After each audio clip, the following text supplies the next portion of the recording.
ಇಂಗ್ಲೀಷಲ್ಲಿ ಇವ್ರು ಹೇಳ್ತಾರೆ ಹರಿ ಕರಿ ವರಿ. ನೀವು ಉತ್ತರ ಕರ್ನಾಟಕದ ಕಡೆ ಹೋಗಿ ಅವರು ತಿನ್ನೋದೇ ಖಾರ, ಆದರೂ ಕೂಡ ಅವ್ರಿಗೇನು ಗ್ಯಾಸ್ಟ್ರಿಕ್ ಇರಲ್ಲ. 15 ನಿಮಿಷ 20 ನಿಮಿಷ 30 ನಿಮಿಷದಲ್ಲಿ ಆ ಎದೆ ಉರಿ ಕಡಿಮೆ ಆಗಲಿಲ್ಲ ಅಂದರೆ ಅದು ಹೃದಯಕ್ಕೆ ಸಂಬಂಧಪಟ್ಟ ತೊಂದರೆ ಆಗಿರ್ಬೋದು.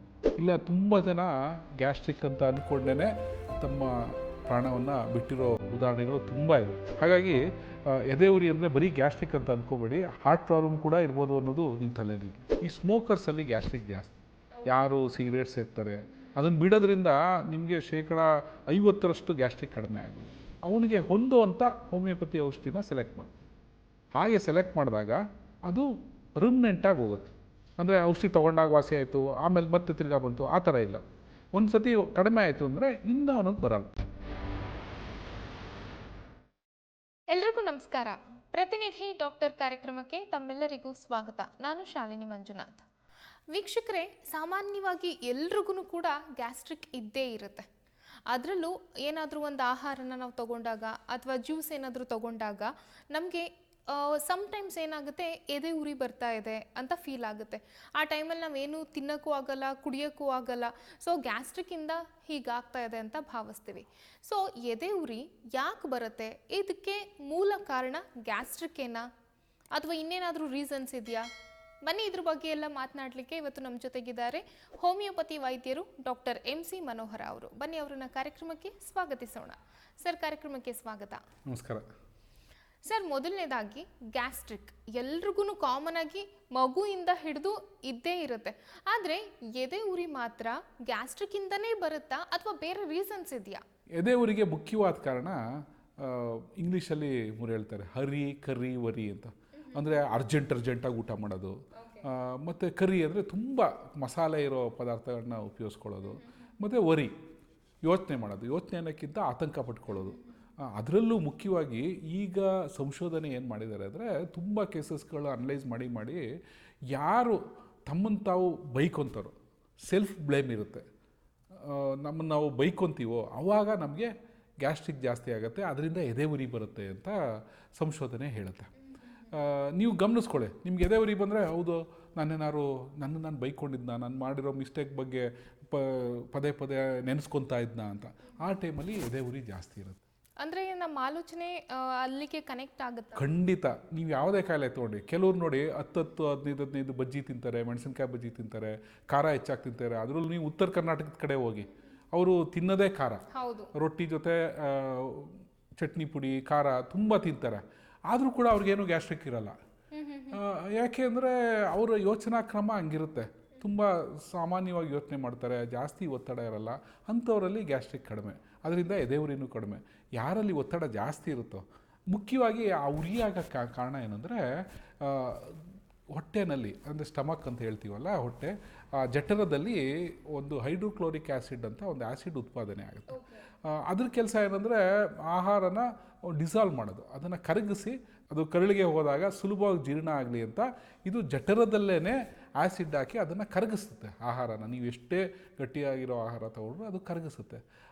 ಆ ಆ್ಯಸಿಡ್ ಪ್ರಮಾಣ ಹೆಚ್ಚಾದಾಗ ಆವಾಗ ಅದು ದೇಹದಲ್ಲಿರೋ ಆ ಜಠರದಲ್ಲಿರೋ ಲೇಯರ್ನ ಸುಡೋಕ್ಕೆ ಶುರು ಮಾಡುತ್ತೆ, ಕರೋಡ್ ಮಾಡುತ್ತೆ.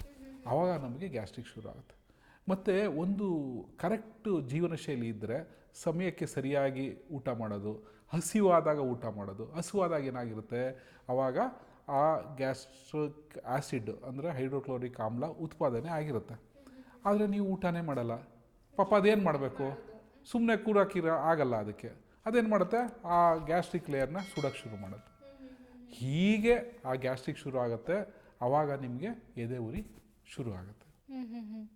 ಈವನ್ ಈವ್ನಿಂಗ್ ಟೈಮಲ್ಲಿ ಏನಾದರೂ ಲೆಮನ್ ಜ್ಯೂಸ್ನ ಏನಾದರೂ ತೊಗೊಂಡಿದ್ರೆ 1-2 ಅವರ್ಸ್ ಬಿಟ್ಟು ನಾವೇನಾದರೂ ಡಿನ್ನರ್ಗೆ ಹೋಗ್ತೀವಿ ಅಂತ ಹೇಳಿದ್ರೆ ಆವಾಗ್ಲೂ ಕೂಡ ಎದೆ ಉರಿ ಬರುವಂಥ ಸಾಧ್ಯತೆಗಳು ಹೆಚ್ಚಾಗಿರುತ್ತೆ. ಖಂಡಿತ. ನೋಡಿ, ಮುಖ್ಯವಾಗಿ ಮನುಷ್ಯನಿಗೆ ಒಂದು ಊಟನ ಆಸ್ವಾದನೆ ಮಾಡೋಕ್ಕೆ ಏನು ಬೇಕು, ಒಂದು ಪ್ರಶಾಂತವಾದ ಮನಸ್ಸು ಬೇಕು, ಮತ್ತು ಅದಕ್ಕಿಂತ ಹೆಚ್ಚಾಗಿ ಹಸಿವಾಗಿರಬೇಕು. ಇವಾಗ ಊಟ ಮಾಡೋದು ಹಸಿವಿಗಲ್ಲ, ರುಚಿಗೆ. ಆ ರುಚಿಗೆ ತಿನ್ಬೇಕಾದ್ರೆ ಒಂದು ಸೀಕ್ರೆಟ್ ಇದೆ, ರುಚಿಗೆ ತಿನ್ನಿ, ಆದರೆ ತುಂಬ ಕಡಿಮೆ ತಿನ್ನಿ. ಆದರೆ ಹಸುವಾದಾಗ ಚೆನ್ನಾಗಿ ಊಟ ಮಾಡಿ, ಹಸುವಿಲ್ಲದೆ ಇದ್ದಾಗ ಸ್ವಲ್ಪ ರುಚಿಗೆ ತಾನೇ ತಿಂತಾ ಇರೋದು, ಸ್ವಲ್ಪ ತಿಂದರೆ ಈ ಥರ ಗ್ಯಾಸ್ಟ್ರಿಕ್ ತೊಂದರೆ ಏನೂ ಆಗಲ್ಲ. ಸರ್, ಈ ಎದೆ ಉರಿ ಗ್ಯಾಸ್ಟ್ರಿಕ್ ಅಲ್ಲದೆ ಬೇರೆ ರೀಸನ್ಸ್ಗೂ ಬರುತ್ತಾ? ಭಾಳ ಒಳ್ಳೆಯ ಪ್ರಶ್ನೆ ನೋಡಿ.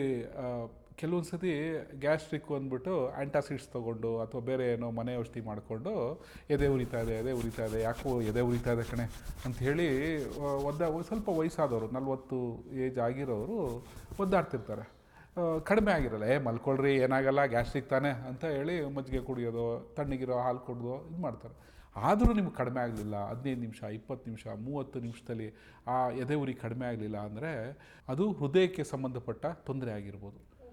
ಮುಖ್ಯವಾಗಿ ಏನಂದರೆ ಹೃದಯಕ್ಕೆ ರಕ್ತ ಸಂಚಾರ ಸರಿಯಾಗಿ ಇಲ್ಲದೇ ಇದ್ದಾಗ, ಅಂದರೆ ಹಾರ್ಟ್ ಅಟ್ಯಾಕ್ ಆಗೋ ಮುಂಚೆ, ಹಾರ್ಟ್ ಅಟ್ಯಾಕ್ ಅಂದರೆ ರಕ್ತ ಪೂರ್ತಿ ನಿಂತೋಗೋದು, ಅದಕ್ಕೆ ಮುಂಚೆ ಇದೆಲ್ಲ ಸೂಚನೆ ಕೊಡುತ್ತೆ. ಹಾಗೆ ಅದು ಎದೆ ಉರಿ ಮುಖಾಂತರ ಸೂಚನೆ ಕೊಡ್ತಾ ಇರ್ಬೋದು.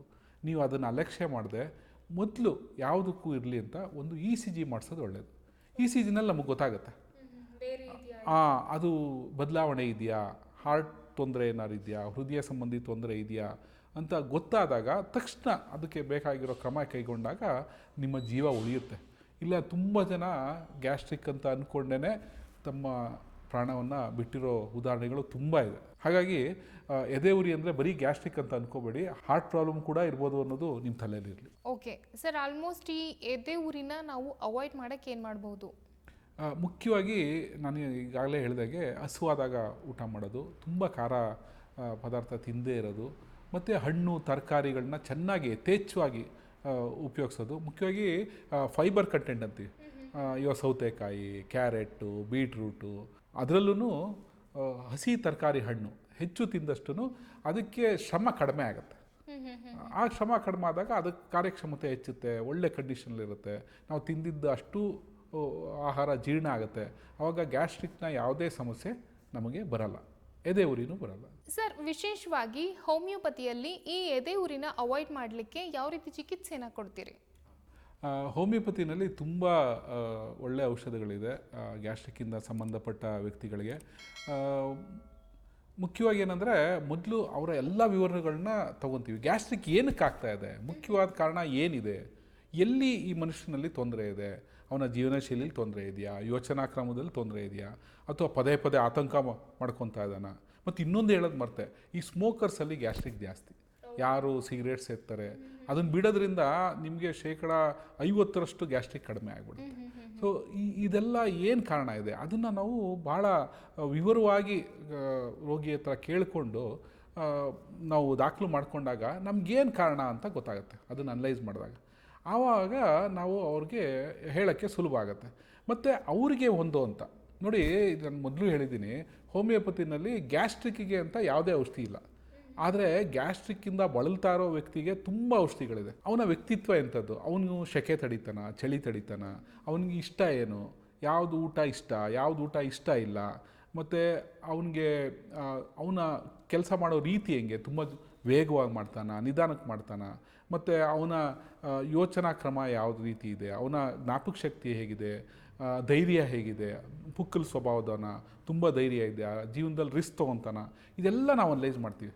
ಮತ್ತು ಅವನ ಇಡೀ ಜೀವನವನ್ನು ನಾವು ಕೇಳ್ತೀವಿ. ಚಿಕ್ಕದಿಂದ ಇಲ್ಲಿವರೆಗೆ ನಿನ್ನ ಜೀವನ ಹೇಗಿತ್ತು, ನಿನಗೆ ಯಾವುದ್ರ ಬಗ್ಗೆ ಬೇಜಾರಿದೆ ಅಥವಾ ಖುಷಿ ಇದೆ ಅಥವಾ ಆತಂಕ ಏನೇನಕ್ಕಾಗುತ್ತೆ, ಯಾವಾಗ ತುಂಬ ನಿಂಗೆ ಬೇಜಾರಾಗಿದೆ, ಈ ಥರ ಎಲ್ಲ ಪ್ರಶ್ನೆಗಳು ಕೇಳಿ ದಾಖಲು ಮಾಡ್ಕೊಂಡು ಮೂಲ ಕಾರಣವನ್ನು ನಾವು ಕಂಡುಹಿಡ್ಕೊತೀವಿ. ಅದಕ್ಕೆ ಹೊಂದೋ ರೀತಿ ತುಂಬ ಔಷಧಿಗಳಿದೆ ಹೋಮಿಯೋಪತಿನಲ್ಲಿ. ಬೇರೆ ಬೇರೆ ಪರ್ಸ್ನಾಲಿಟೀಸ್ ಅಂತೀವಿ. ಇವಾಗ ಒಬ್ಬ ವ್ಯಕ್ತಿ ಇದ್ದಂಗೆ ಇನ್ನೊಬ್ಬ ವ್ಯಕ್ತಿ ಇರಲ್ಲ. ಅದೇ ರೀತಿ ಒಬ್ಬ ಗ್ಯಾಸ್ಟ್ರಿಕ್ ಪೇಷಂಟ್ ಇದ್ದಂಗೆ ಇನ್ನೊಬ್ಬ ಇರಲ್ಲ. ಅವನ ಎಲ್ಲ ವಿವರ ತಿಳ್ಕೊಂಡು ಅವನಿಗೆ ಹೊಂದುವಂಥ ಹೋಮಿಯೋಪತಿ ಔಷಧಿನ ಸೆಲೆಕ್ಟ್ ಮಾಡ್ತೀವಿ. ಹಾಗೆ ಸೆಲೆಕ್ಟ್ ಮಾಡಿದಾಗ ಅದು ಪರ್ಮನೆಂಟಾಗಿ ಹೋಗುತ್ತೆ. ಅಂದರೆ ಔಷಧಿ ತೊಗೊಂಡಾಗ ವಾಸಿ ಆಯಿತು, ಆಮೇಲೆ ಮತ್ತೆ ತಿರ್ಗಾ ಬಂತು, ಆ ಥರ ಇಲ್ಲ. ಒಂದು ಸತಿ ಕಡಿಮೆ ಆಯಿತು ಅಂದರೆ ಇನ್ನೂ ಅವನಿಗೆ ಬರಲ್ಲ, ಪೂರ್ತಿಯಾಗಿ ಗುಣ ಆಗುತ್ತೆ. ಆದರೆ ಅವನ ಜೀವನ ಶೈಲಿನೂ ಚೆನ್ನಾಗಿರಬೇಕು. ಹಾಗಂತ ಹೇಳಿ ಮತ್ತೆ ಸಿಗರೇಟ್ ಸೇದೋದು, ಮತ್ತು ಹಸಿವಿಲ್ಲದೆ ಇದ್ದಾಗಲೂ ತಿನ್ನೋದು, ವ್ಯಾಯಾಮ ಮಾಡದೇ ಇರೋದು, ಇದೆಲ್ಲ ಮಾಡಿದ್ರೆ ಮತ್ತೆ ತಿರ್ಗಾ ಗ್ಯಾಸ್ಟ್ರಿಕ್ ಬರುತ್ತೆ. ಇದೆಲ್ಲ ಮಾಡಿದಾಗ ದೀರ್ಘಾವಧಿಯಲ್ಲಿ ಯಾವುದೇ ರೀತಿ ಗ್ಯಾಸ್ಟ್ರಿಕ್ ಸಮಸ್ಯೆ ಇಲ್ಲದೆ ಆ ವ್ಯಕ್ತಿ ಆರೋಗ್ಯ ತುಂಬ ಚೆನ್ನಾಗಾಗುತ್ತೆ. ಈ ಎದೆ ಉರಿ ಅನ್ನುವಂತಹ ವಿಷಯದ ಬಗ್ಗೆ ಗ್ಯಾಸ್ಟ್ರಿಕ್ ಯಾಕೆ ಬರುತ್ತೆ, ಇನ್ನು ಎದೆ ಉರಿಗೆ ಹೃದಯಕ್ಕೆ ಸಂಬಂಧಿಸಿದಂತೆಯೂ ಕೂಡ ಪ್ರಾಬ್ಲಮ್ ಆಗಿರಬಹುದು ಅಂತ ಹೇಳಿ ವೀಕ್ಷಕರಿಗೆ ಮೆಸೇಜನ್ನು ಕೊಟ್ಟಿದ್ದೀರಿ. ಧನ್ಯವಾದಗಳು ಸರ್, ಇಷ್ಟೊತ್ತು ನಮ್ಮ ಕಾರ್ಯಕ್ರಮದಲ್ಲಿ ಮಾತನಾಡಿದ್ದಕ್ಕಾಗಿ. ನಮಸ್ಕಾರ. ನೋಡಿದ್ರಲ್ಲ ವೀಕ್ಷಕರೇ, ಎದೆ ಉರಿ ನೋಡೋದಕ್ಕೆ ತುಂಬಾ ಸಿಂಪಲ್ ಕಾನ್ಸೆಪ್ಟ್ ಅಂತ ಅನಿಸುತ್ತೆ, ಆದರೆ ಇದ್ರ ಹಿಂದೆ ನಮ್ಮ ಲೈಫ್ ಸ್ಟೈಲ್ ಹೇಗಿದೆಯೋ ಅದು ಕೂಡ ಕಾರಣ ಆಗಿರಬಹುದು ಎದೆ ಉರಿಗೆ. ಅದ್ರ ಜೊತೆಗೆ ಎದೆ ಉರಿ ಅಂತ ಹೇಳಿ ನಾವು ನಿರ್ಲಕ್ಷ್ಯನೂ ಕೂಡ ಮಾಡಬಾರ್ದು ಅನ್ನುವಂಥ ಸಂದೇಶನೂ ಕೂಡ ಡಾಕ್ಟರ್ ಕೊಟ್ಟಿದ್ದಾರೆ. ಹಾಗೆಯೇ ಹೋಮಿಯೋಪತಿಯಲ್ಲಿ ಯಾವ ರೀತಿ ಚಿಕಿತ್ಸೆ ನೀಡಲಾಗ್ತಿದೆ ಅದನ್ನು ಕೂಡ ತಿಳಿಸಿದ್ದಾರೆ. ಇನ್ನು ಡಾಕ್ಟರ್ನ ನೇರವಾಗಿ ನೀವು ಭೇಟಿ ಮಾಡಬೇಕು ಅಂತ ಹೇಳಿದ್ರೆ ನೀವು ಮಾಡಬೇಕಾಗಿರೋದಿಷ್ಟೇ, ನಿಮ್ಮ ಸ್ಕ್ರೀನ್ ಮೇಲೆ ಡಿಸ್ಪ್ಲೇ ಆಗ್ತಾ ಇರುವಂಥ ನಂಬರ್ಗೆ ಕಾಲ್ ಮಾಡಿ. ಹಾಗೆಯೇ ನಿಮ್ಮ ಯಾವುದೇ ಪ್ರಶ್ನೆಗಳಿದ್ರೂ ಕೂಡ ಕಮೆಂಟ್ ಬಾಕ್ಸ್ನಲ್ಲಿ ತಿಳಿಸಿ ಅಂತ ಹೇಳ್ತಾ ಇಂದಿನ ಕಾರ್ಯಕ್ರಮವನ್ನು ಇಲ್ಲಿಗೆ ಮುಕ್ತಾಯ ಮಾಡ್ತಾ ಇದ್ದೀನಿ. ನೋಡ್ತಾ ಇರಿ ಪ್ರತಿನಿಧಿ ಡಿಜಿಟಲ್.